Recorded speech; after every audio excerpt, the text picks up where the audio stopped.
Good afternoon, all. Camelback Trading 2724 coming to you this Monday afternoon, April 20th. We're looking at the last 2 days of the market profile on the SPY ETF here on Window Trader. And here's the top of the gap. Very, very mixed day, even though the indices end down a lot. SPY 1.7. They did have a very valiant effort early in the day after getting back into the gap of trading into the price probe. The price probe from Friday, as we rejected it very early today when we opened way below it. We got back to it, found sellers there a couple of times, actually got above it. The sellers finally went out. They don't get yesterday's high.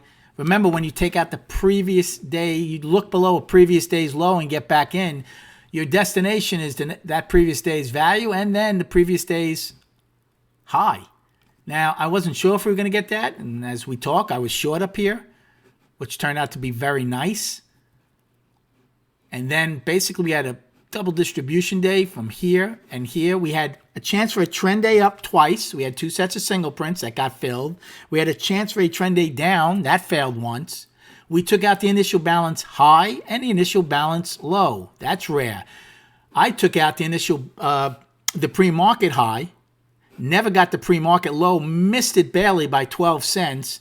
And now, as you can see, in end period, we are trading lower. We still held the gap. We got above the 50-day moving average and failed. We got almost to 287 and failed. So, very, very interesting day overall. The one thing the bulls have in their favor, the volume was horrendous. So right now, with the after hours to come, the volume on the day is 94 million. That's one of the lowest we have seen. We're averaging 190 something million. So again, it is short-term players we are trading against. And that is so important to know because it helps you on these days, especially when it's going against you. So I did nothing in A or B period. Okay, we opened in A, got into the gap a little bit, but not by much. B started one time framing up. We got out, got up and took out the POC from Friday. And then C started ripping higher. Now, value at the time was overlapping to lower. We got overlapping to higher at one point and ended overlapping to lower again. So when C started ripping higher, I started taking a short position. And I basically had this short position. Again, it wasn't running away from me where I started shorting it. I did not short it right away at B's high. So I wasn't in that much trouble whatsoever. And as you can see, in after hours, we are trading down pretty good into that gap. Although that doesn't mean anything.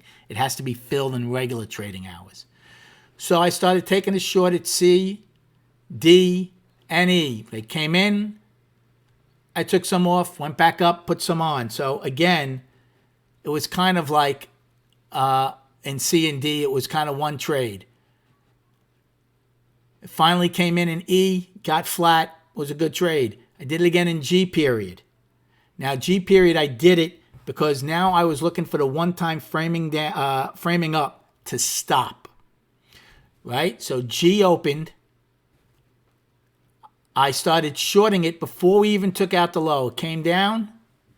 I'm sorry. It went up. I shorted, came in, took off. I did that about 3 times.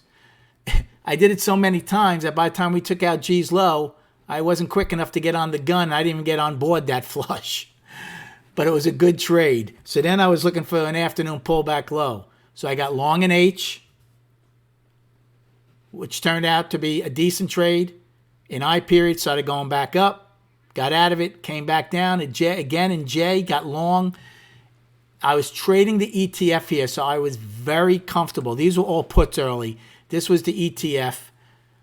So I was more than comfortable when this was selling off. If it was the options, I would have been out of that trade long before. And then J went up, took some more off, added some back on, and then I did not like the fact that J took out I's high and took out J's low, got out of that trade, lost small on the balance of that ETF. Then the rest of the day, all I did was take shorts. K opened, took shorts, right? Was playing with them above and below the opening. Did the same in L, M period. Now that 350 algo, I thought it would get pushed down because the market was down. M actually went up, went above the opening. I bought some puts, came out, went back up again, and then finally right before the 350 algo, I was long 70. It wasn't a huge trade. It was 70 of the 281 puts that expired today. And basically, it did go down $1, but I had the 281s. So since it didn't go down and take out the day's low, it was a decent trade on 70 contracts. So it was a good day overall. So a lot of mixed messages kind of again, the way we were one-time framing up with the indices down. Then we wipe all that out. So conflicting info again, but it was a good day overall. I think I had a very good day, and I think the room overall. Plus, don't forget, I came in with 40 puts. A lot of us came in with puts from Friday night because I said that 287 level was so critical, and I did not think the first time the bulls would just rip through it. So along with me, a bunch of people in my room had puts, which we put to bed. I put half of them to bed at A's low. I put the balance to bed as soon as B took out A's high. It was a really good trade. All right, destinations for tomorrow morning. Upside. Now, remember K made a low when we new low when we took out A's low. We closed below that.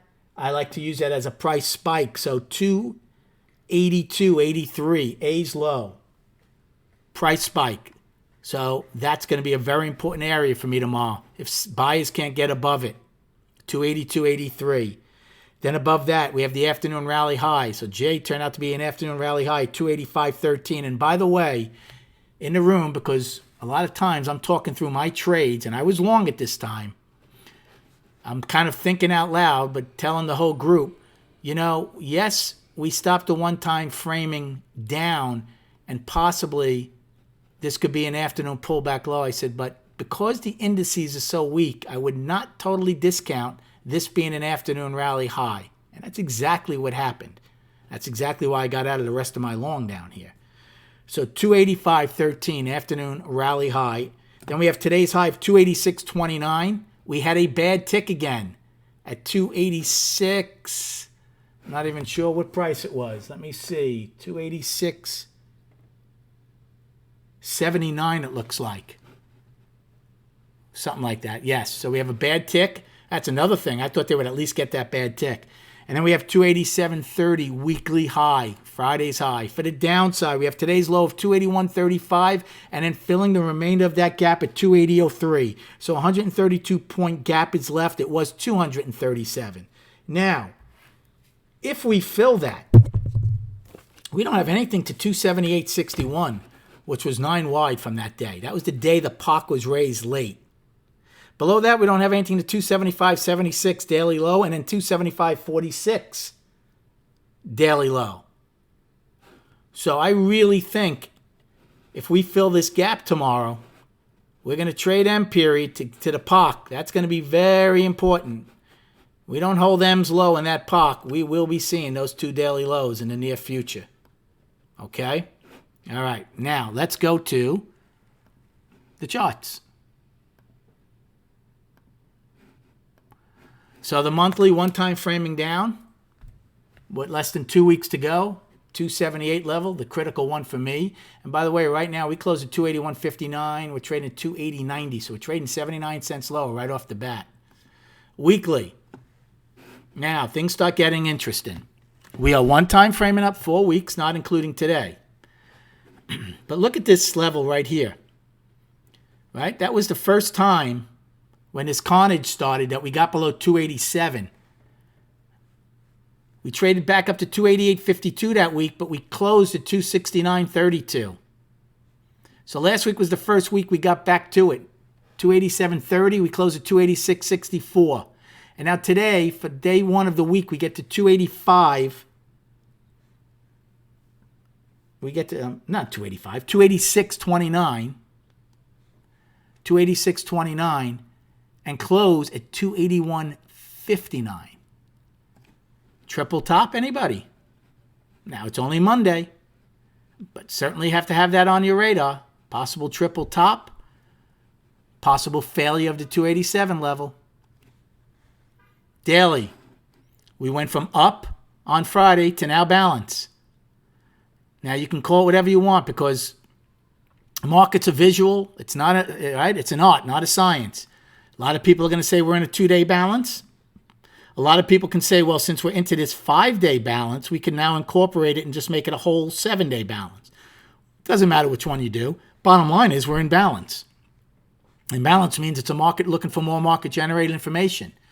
Well, I'll tell you what. If we take out today's low tomorrow, that market-generated information for me is telling me we're closing that gap and at least testing these 2 days lows before testing the bottom of a 7-day balance. If we take out today's high, well, guess what? We're above the 50, and again, we're going to test the 287. So that's what we're waiting for. The market-generated information to tell us which way it's going to go. Yes, we closed horribly today, so it's kind of easy to say, well, I think we're going down tomorrow. However, look at that volume. 97 million. That is really weak. That's why I go home flat for the most part and unbiased coming in. Have a great night. I hope you had a great day trading, and we'll see you prior to the opening tomorrow morning.